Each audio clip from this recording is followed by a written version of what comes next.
Welcome to the School of Love, the place where miracles are normal. Hello and welcome to the School of Love, the place where we'll learn practical skills based on scientific research towards improving ourselves, living life to its fullest, and contributing to the best of our abilities to the world around us. I'm Dr. Maria Grajdian, and I'm a professor of media studies and anthropology at Hiroshima University. In today's video, I'll talk about the novel Norwegian Wood by Murakami Haruki, which was a novel to bring him huge popularity, while at the same time proposing new models of literary engagement with history, self, and literary discourses, which challenged prevailing models. From the very beginning, I must emphasize the fact that this channel is not part of my educational and research activities at Hiroshima University. It is nonetheless part of my privilege, joy, and sense of duty to propagate and implement knowledge, information, as well as motivation and inspiration outside the limited framework of academic endeavors. Together, we can build up a better tomorrow for as many of us as possible. If you are new to the channel, at this moment I would like to ask you to please consider subscribing, sharing, liking, and commenting. Thank you very, very much. This helps us not only with that mysterious algorithm which seems to dominate the YouTube galaxy, but also with contributing to the expansion of a community of humans doing their best to impact positively the world and those around them by discovering their authentic selves and living life wholeheartedly. Thanks again. With that being said, let's dive right into today's topic, which is Murakami Haruki's Norwegian Wood.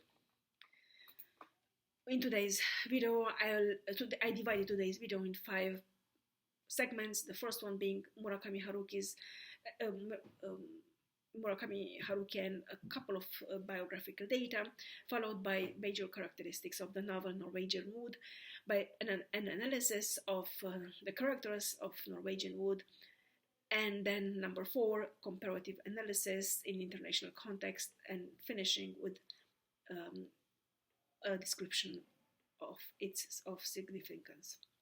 So starting with Murakami Haruki, he was born in 1949 in Kyoto in Western Japan, and he has published several many novels, short stories, essays, as well as publications in non-fiction and translations of North American, mainly North American authors.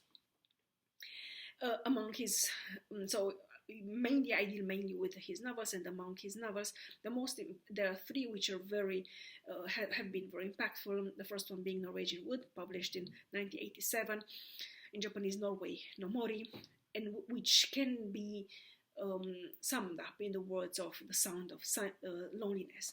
The second major novel was The Wind Up Bird Chronicle, published in the years 1994 and 1995, in Japanese Nejimaki Dori Kuronikuru, and which is a little bit more light-hearted in the sense of a melody of hope.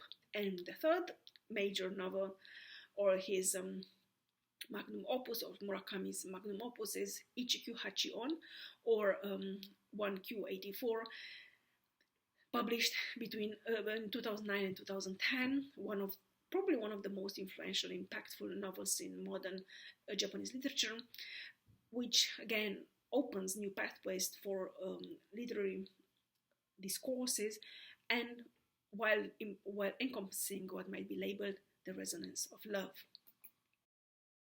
So, moving on to the major characteristics in Norwegian Wood, I've identified several. So, as I said, one might speak when referring to Norwegian Wood of A Sound of Loneliness. It was published in 1987 and is Murakami's first novel to attain larger popularity and to propel him as a writer of national notoriety. It was preceded by Hard-Boiled Wonderland and The End of the World, in Japanese Sekai no Wari to Hodo Boiled Wonderland from 1985, with its bizarre entanglements between cyberpunk science fiction narrative and virtual surrealism of fantasy storytelling. Then again, it was followed, so the Norwegian Wood was followed by Dance, Dance, Dance, from 1988 with its themes of alienation and technology in the pursuit of the all-too-human need for interconnectedness, authenticity, and vulnerability. Norwegian Wood explores the power of remembrance in resuscitating the past and in emotionally moving on from old scars. On the background of the students' movement in late 1960s, Norwegian Wood serves as the framework for stories of immature love, loss, and sexuality. Music is merely a pretext. The Beatles song from 1965, Norwegian Wood, This Bird Has Flown, composed by John Lennon and Paul McCartney, comes up almost obsessively throughout the entire novel. Its purely formal function is highlighted by the main characters, whose name is Watanabe Toru, and his evaluation of the Japanese students' movement as superficial and hypocritical, lacking a genuine ideology and unable to move past adolescent rebelliousness. Regarded as a milestone in the development of what would be later typically denominated as world music, the song Norwegian Wood, This Bird Has Flown, captures in its melodic lyricism and nonconformist spontaneity the spirit of the 1960s, with its unrelinquished freedoms and forward attitudes. On the other hand, written in the Japanese-specific genre of the ai novel, or shishousetsu, with its limited expressive modes and unlimited emotional resources, Murakami's Norwegian Wood is a monodic melody reconstructing through the eyes of its main character, the main narrator Watanabe Toru, the individual and historical realities of the roaring 1960s in Japan. Their nostalgia, their confusion, their emerging sense of entitlement in the all-encompassing consumption society. Later on, in South of the Border, West of the Sun from 1992, Murakami Haruki picks up the same narrative technique in constructing the literary flow, enabling the main male character and ai narrator Hajime to retell his life story from a present perspective, while pondering on the meaning and position of man, sexuality, and love in an affluent society.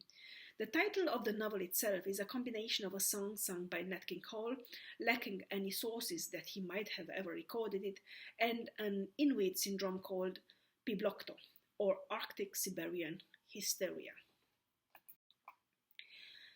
In Norwegian Wood, the song of the popular music serves as a pretext reminiscent of tendencies towards suicide and individual disintegration, thus becoming part of the character's life journey, aiming at a higher level of significance and commitment. In this typical Bildungsroman or novel of formation, musical insinuations compensate for deeper bonds between humans in their quest for what would be later labeled by sociologists instant gratification on the cost of long-term benefits. Sexuality replaces love and friendship and looks like an alternative to love, but death, with its accompanying confrontation with loss and absence, cannot soften the in-creeping loneliness when everything has been said and done. Nagasawa's cynicism appears as a counterbalancing act to Kizuki's unexplained suicide, both deeply impacting those around them and both speaking of selfishness in the era of emerging individualism, while simultaneously providing the emotional resources for alternative pathways through life, as Toru ultimately chooses to.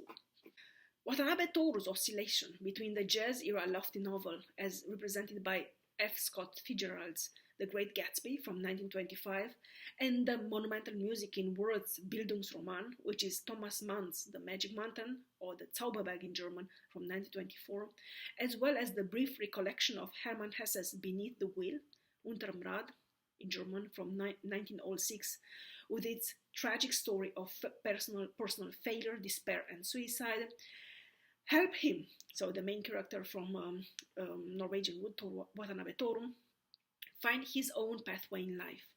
While it is not clear how exactly the 16-17 years between them of his recollection, Toru was 18 years old when the story in the novel starts and a few weeks short of his 21st birthday when it ends, and the now of the 37-year-old man who experiences the memories respectively the 38-year-old ai narrator have been spent, illusions of his handling of life persist beyond the literary surface of the textual references.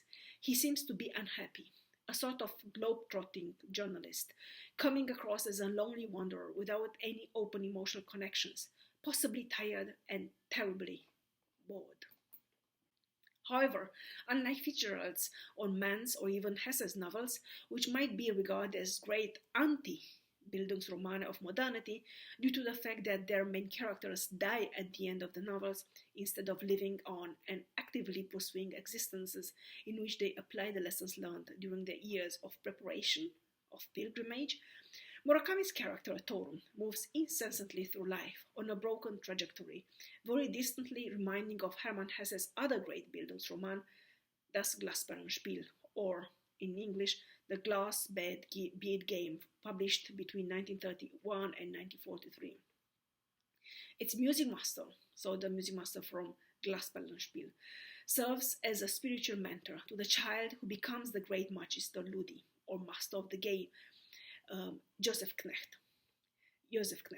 Keeping the proportions, like in the glass bead game, in Norwegian Wood, the main character chooses to live and move on with the time, but unlike Joseph Knecht, he lives to tell his story, while Hesse's character drowns abruptly in a lake. Both The Magic Mountain and The Great Gatsby narrate about life and change, about the lessons to be learned before becoming a full-fledged grown-up. A highly ambiguous and elusive literary work, The Magic Mountain from 1924, published by Thomas Mann, blends a scrupulous realism with deeper symbolic undertones. Within this complexity, it forces the reader to weigh up the artistic significance of the pattern of events set out within the narrative, in itself a difficult task, given the overall ironic tone of the narrator. It was often compared, both by critics and by Thomas Mann himself, to a symphonic work orchestrated with a number of themes and leitmotifs, transcending the classical literary norm into levels of philosophical meditation. While the main narrative thread focuses on the protagonist's life, that of a typical Bildungsroman, the immature Hans Castorp leaves his home and learns about art, culture, politics, human frailty and love.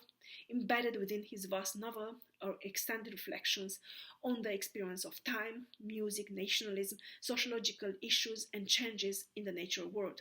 Consequently, Castorp's sojourn in the rarefied air of the Magic Mountain, geographically located in Davos, high up in the Swiss Alps, thus provides him with a panoramic view of First World War European civilization and its discontents.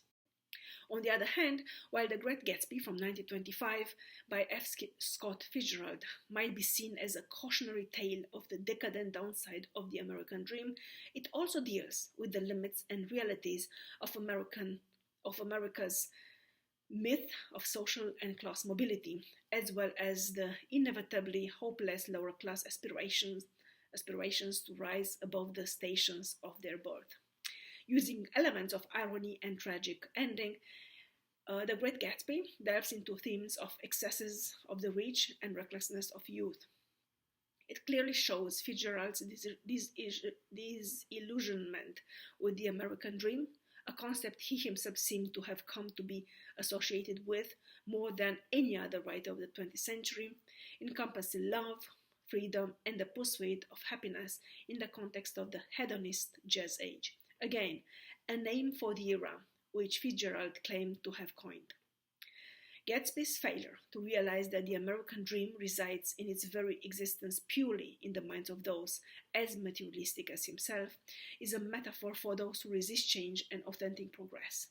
The American dream pursued by Gatsby is, in reality, a nightmare, bringing nothing but loneliness, misery, and disillusionment to those who chase it, as in the process they become painfully aware of its unsustainability and ultimately its unattainability.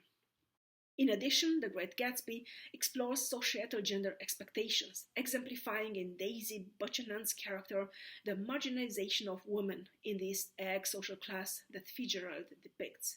As an upper-class white woman living in East Egg during this time period in America, Daisy must adhere to certain societal regulations and pressures, including, but certainly not limited to, actively fitting the role filling the role of dutiful wife, mother, manager of the house, charming socialite. The theme of the female familial role within The Great Gatsby goes hand in hand with that of the ideal family unit associated with the great American dream, a dream that goes unrealized for Gatsby and Daisy in Fitzgerald prose. In the superficiality of the musical insinuations, Murakami symbolically, powerfully recaptures the essence of Western appropriation of non-Western cultural structures, of which Norwegian Wood, This Bird Has Flown, has been an important step, in spite of its benign intentions, and overturns it towards a Japanese-oriented recontextualization of cultural assets. In his remembering process, Watanabe Toru lives in the spirit of the 1960s, with its polyamorous orientations and sexual freedom defying prevalent moral standards when he falls in love both with the beautiful yet emotionally troubled Naoko and with the outgoing, lively Kobayashi Midori. Shockingly enough, he simultaneously realizes the futility of human existence in the availability of suicide as opposed to the alternative of living a life without any real fulfillment or attachment.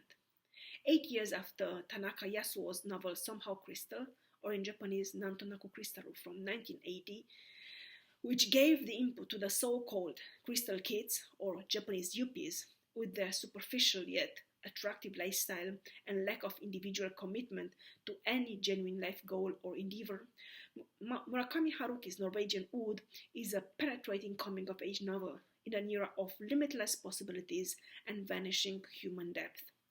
The Beatles song serves as a pretext in reconsidering the past, while the literary flow emerges from the power of remembrance, forgiveness, and letting go.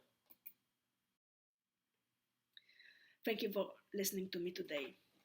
I'm looking forward to welcoming you back here again and to reading your ideas and visions in the comments. Thank you very much for joining me today. Love and peace to you all.